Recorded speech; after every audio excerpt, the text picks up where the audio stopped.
Inilah video yang ditunggu-tunggu. Kita nak cerita pasal Hakim Danish dengan Tubi Performance. Aku nerd rider yang sangat obses dengan racing motor. Hakim Danish akhirnya dapat menang pertama dia dalam Moto3 di Brno. Aku ingat aku seorang je yang bergenang air mata bila dengar negaraku berkumandang sambil dia berdiri di atas podium tertinggi. Rupa-rupanya bila baca-baca komen orang dalam Facebook, banyak rupanya yang macam ni juga. Panjang minggu perlumbaan di Brno, memang Hakim Danish cemerlang. Di sesi praktis lagi, Hakim Danish pecahkan rekod dia sendiri sampai 2 kali. Cuma akhirnya rekod tu dipecahkan lain sekali oleh rider lain pada sesi qualifying. Tak merasalah nak tengok nama Hakim Danish stay dekat rekod tu lama sikit. Selain daripada Danish, semua graduate daripada Red Bull Rookies mengganas lagi sekali dekat Brno ni. Danish dan Uriarte berjaya naik podium. Dekat belakang dia, Beda Pratama yang start daripada tempat ke-20 menerima nasib sama macam Danish kena penalti pun boleh ikut grup depan dan pada satu ketika berada pada kedudukan podium. Bukan calang-calang.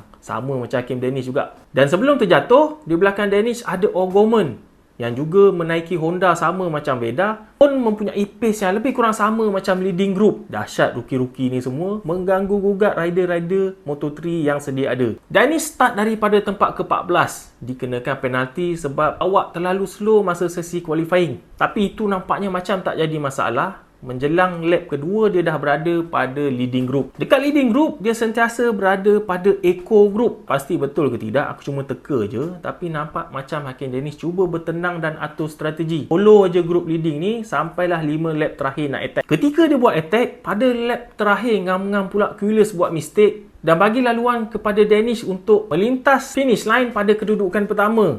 Jadi adakah ini menang nasib? Ini race cik. Dan Danish pun berada pada kedudukan ketiga.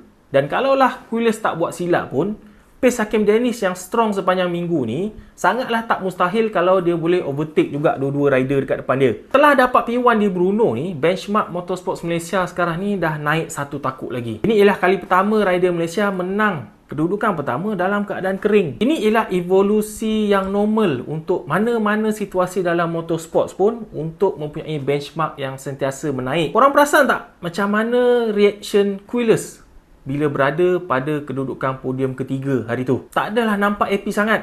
Nampak lebih kepada kekecewaan sebab tak dapat tempat pertama. Dia berada pada kedudukan ketiga. Ingat tak beberapa minggu lepas bila Hakim Danish naik podium ketiga, macam mana terujanya dia dan juga kita? Jadi apa beza kedua-dua rider ni? Kenapa pada kedudukan yang sama, kedudukan ketiga, tapi satu sangat happy, tapi satu macam kecewa pula? Jawapannya ialah benchmark. Oleh sebab Maximo Quiles ni dah selalu sangat nombor 1, nombor 3 ni rasa tak cukup. Benda yang sama akan berlaku kepada kita semua. Pada era moden ni, Malaysia kembali ada rider pada World Championship ialah sekitar pada tahun 2007. Melalui program wildcard yang terpilih masa tu ialah Zulfahmi Khairuddin dan juga arwah Eli Ezlianiza. Pada masa tu, ada rider Malaysia race pada World Championship pun dah cukup mengujakan dah. Kita tak peduli pun pasal position dia sangat.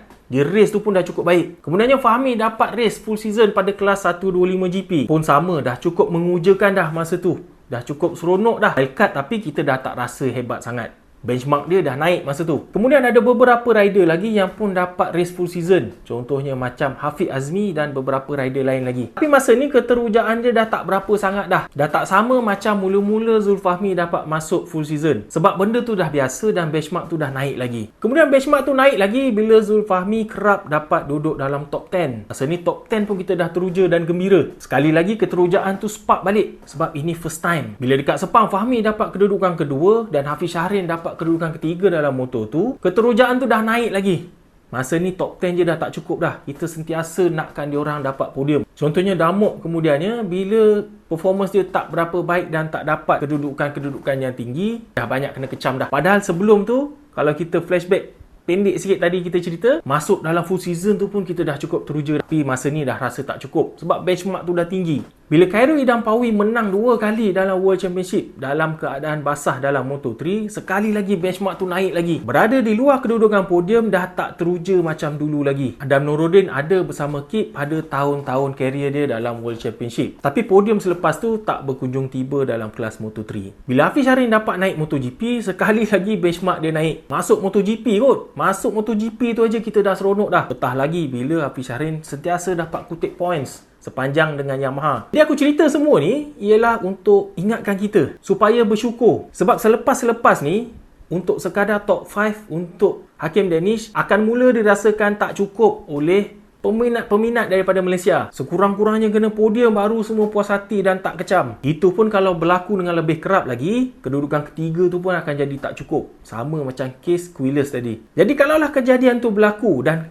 aku memang harap Hakim Danish akan lebih kerap naik podium, kita kena ingatkan balik diri kita untuk bersyukur dan cuba ingat balik. Hakim Danish ni berlumba pada World Championship. Yang race dalam kelas Moto3 ni ialah rider-rider terbaik daripada yang terbaik. Level diorang ni, kalaulah diorang dengan aku sama-sama di atas track yang sama dengan jentera yang sama, diorang akan potong aku macam tak ada enjin. Sangat tinggi level competition diorang. Jadi kita sentiasa sokong dia. Dari satu segi, podium demi podium ni akan membuatkan Hakim Danish lebih biasa dengan kedudukan tinggi macam ni. Mungkin nervous dia akan hilang. Yalah, cuba bayangkan first time berada pada kedudukan podium dan nak kekalkan kedudukan tu sampailah garisan penamat. Dia punya nervous tu macam mana? Dahlah podium Moto3 ni macam pergi perang. Salah sikit aja kena attack daripada pelbagai sudut. Bila dah berkali-kali podium, perasaan tu akan jadi lebih biasa dan lebih tenang, boleh berfikir dengan lebih hebat lagi. Kalau kita nak cuba dalami macam mana perasaan dia, bayangkan kau first time nak kena bercakap di depan 100 orang. Macam mana dia punya nervous tu? Tapi kalau dah 100 kali cakap depan 100 orang, mesti dah tak rasa apa masa tu. Kau pun boleh cakap dengan lebih yakin dan isi yang lebih baik. Jadi ingat pesan aku ni, kita sentiasa dukung Hakim Danish ni dalam keadaan apa pun. Tak kira lah kedudukan mana pun, selagi dia berusaha keras dalam kerjaya dia. Selagi dia buat benda yang betul dalam kerjaya dia. Jangan lupa Moto3 ni boleh diikuti dengan apps Sport TV Now.